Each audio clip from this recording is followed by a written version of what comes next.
watching CNN, and this is Connect the World with me, Lynda Kinkade. Welcome back. We've got some news just into us. Britain's Prince Philip is in hospital for planned surgery on his hip. Now, this news is coming to us from a royal spokesman. The Prince is 96 years old. You're looking there at pictures of him with his wife, the Queen, from late last year.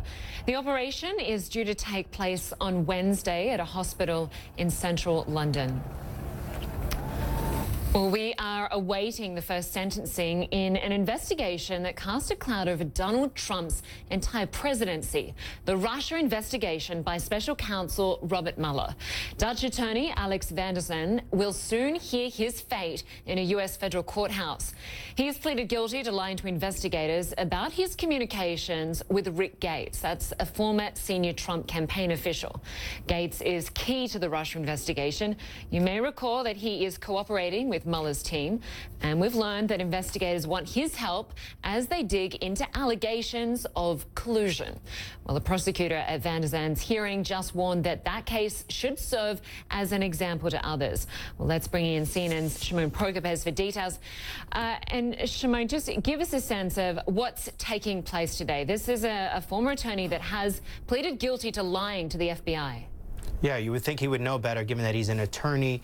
Certainly, he was involved with Paul Manafort and Rick Gates in the lobbying work that they did on behalf of the Ukraine, and he had some role with a report that they were compiling and putting together, and that was generally his role with them.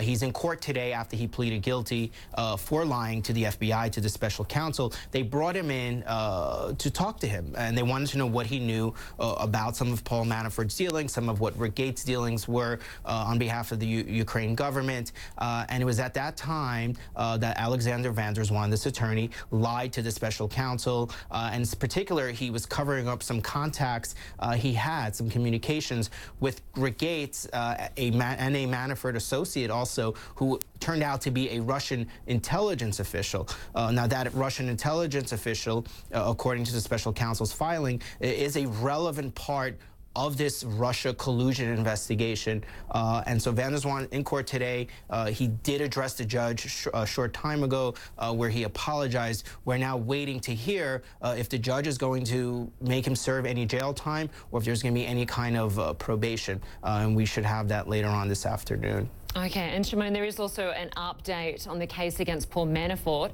Trump's former campaign manager. With the release of this crucial memo that was written in August last year, it's just been released. Give us a sense of the timing of this release and what we've learned from this. Right, so this memo comes in a court filing. And in response, the special counsel is responding to Paul Manafort's attorneys, who are asking a judge to dismiss the case because that case where Manafort is charged, again, for his work on the Ukraine and money that he made and money that he hid in offshore accounts and didn't pay taxes for, well, his attorneys are arguing this was beyond the scope of the special counsel. So in their response to that request, they filed their own motion, and it contained a memo which essentially lays out exactly what the special counsel was authorized by the Department of Justice, specifically Rod Rosenstein, who's the Deputy Attorney General and is overseeing the Russia investigation.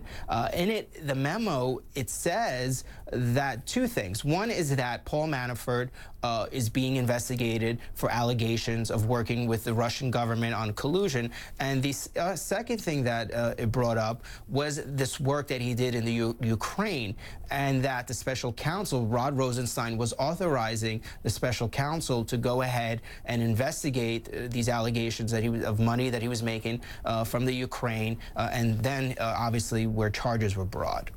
Yeah, this certainly does not look good for Paul Manafort, who is expected to face court later this year. Shimon Prokupecz, good to have you with us on this. Thanks so much. Sure.